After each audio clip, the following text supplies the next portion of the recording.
Habari, karibu tena kwenye channel yetu, na kama ni mara ya kwanza tafadhali subscribe kwa kubonyeza neno lililoandikwa subscribe, lakini vile vile usisahau kubonyeza kengele ili usipitwe na video yoyote kila tunapoposti video mpya. Kumbuka tu tunaposti video mpya mara 2 mpaka 3 kwa wiki. Kwa hiyo kubonyeza kengele ni sehemu muhimu sana ili uweze kuwa notified. Na leo tunaenda kuonyesha jinsi ya kupika kalmati tamu sana za nazi kwa njia rahisi kabisa nyumbani. Mahitaji yake ni rahisi na yanapatikana katika kila familia. Tafadhali ungana nasi mwanzo mpaka mwisho.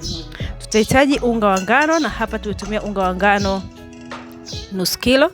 Tutauweka katika chekecheke na kisha tutaenda kuchekecha. Na tunachekecha kwa lengo la kutoa uchafu wowote kama upo, lakini vile vile kwa lengo la kuhakikisha tunaruhusu hewa kuingia katika unga wetu. Na hii ni process muhimu sana ili kusababisha donge lako liweze kuumuka vizuri na kuwa laini.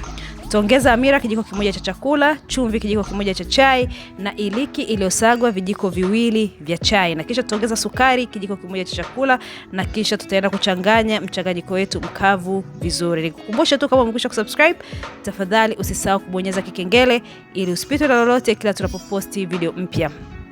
Tunaenda kutumia tui la nazi leo nimesema.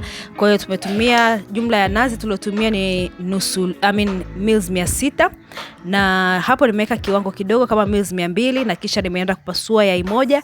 Na hili yai usio umelitoa direct kutoka kwenye friji. Yai hili linatakiwa liwe katika lile joto la kawaida.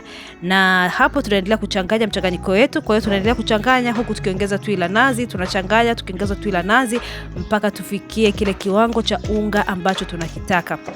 Na tunafanya hivi kwa sababu unga una tofauti ya katika upokeaji wa maji. Kuna baadhi ya unga unapokea maji haraka, lakini mwingine unachelewa. Na lengo la donge la kalmati halitakiwi liwe jepesi sana, kwa sababu likiwa jepesi sana linaweza likapelekea kalmati zako kunyonya, lakini likiwa lizito sana linaweza likasababisha kalmati zako kutokuiva vizuri ndani. Kwa hiyo utaongeza nazi kidogo kidogo, tui la nazi kidogo kidogo, mpaka uhakikishe donge lako limekuwa na uzito kama huu ambao unauona mbele yako. Huu ndo standard nzuri ya donge ambalo tunalihitaji leo kwa ajili ya kalmati zetu.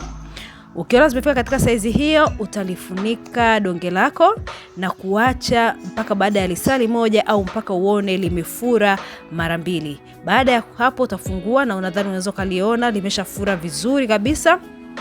Kisha tutaenda kutumia, leo nimetumia kijiko katika kutoa hewa. Unaweza kutumia mkono, unaweza kutumia mwiko, unaweza kutumia kijiko kama ninavyotumia mimi, lakini vile vile unaweza kutumia chapio. Kwa hiyo hapa nitatoa hewa kwa kuligonga gonga. Na tunatoa hewa kwa sababu vile vile usipotoa hewa vizuri ndani zinasababisha vile vile wakati unapokuja kupika kalmati zako zinyonye. Kwa hiyo tunagonga, tunahakikisha tunatoa hewa kwa kuligonga gonga, tuhakikishe hewa yote imetoka vizuri ili kalmati zetu tutakapokuja kupika ziwe zimetoka vizuri. Na leo nitakata kwa kutumia mkono. Kwa hiyo utachovya mkono wako katika mafuta, na kisha utachota donge lako kiasi tu kwa kutumia vidole kama unavyoona ncha za vidole, na utakata kwa design hiyo ambayo unaona ninakata. Kwa hiyo utakuwa unakata, unachovya tena mkono wako katika mafuta na kukata. Wakati ukiwa unafanya hayo, hakikisha mafuta yako jikoni, na hakikisha mafuta yanakuwa moto kabisa. Kalmati hazihitaji mafuta yaliyopoa, la sivyo zitasababisha kalmati zako kunyonya.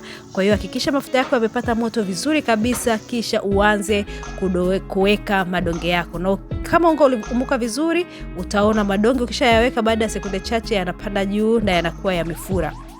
Na utafanya hivyo kwa haraka huku ukiwa unageuza. Lengo hasa la kugeuza mara kwa mara ni kuhakikisha kalmati zako zote zinatoka katika rangi moja nzuri, ambayo sio unakuta upande mmoja umeungua na mwingine unakuwa bado kama ni una ubichi, lakini zote zitoka katika rangi moja. Nadhani ukiangalia hapo unaweza kaona kalmati zetu zote zimekatika katika madonge ambayo yanafanana na yanalingana, lakini vile vile katika rangi ambayo ni moja kwa kalmati zote. Nikukumbushe tu, unaweza kutusaidia kukuza channel hii kwa kulike video hii na video zetu nyingine, lakini vile vile kwa kusubscribe. Ni support yako kubwa sana kwetu, lakini vile vile inatusaidia sana kwa channel yetu kukua. Unaweza kutusaidia vile vile kushare video hii na video zetu nyingine kwa ndugu, jamaa na marafiki, ili na wenyewe waweze kupata aina tofauti za mapishi. Kwa hiyo utapika vile mpaka ufikie ile rangi ambayo umeona imekuvutia au unaipendelea wewe. cream. Kisha katika sufuria yetu tutaweka maji.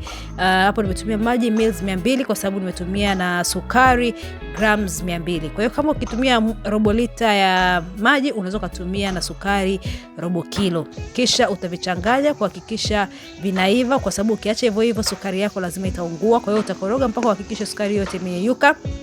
Na kisha kwa vile leo nimepika kalmati za nazi kwa kutumia iliki, nimeweka na iliki kijiko kimoja cha chai pamoja na flavor ya nazi kijiko kimoja cha chai au nusu kijiko cha chakula. Na kisha nitaacha mpaka shira yangu iive kabisa, itengeneze mapovu mengi kama hivyo.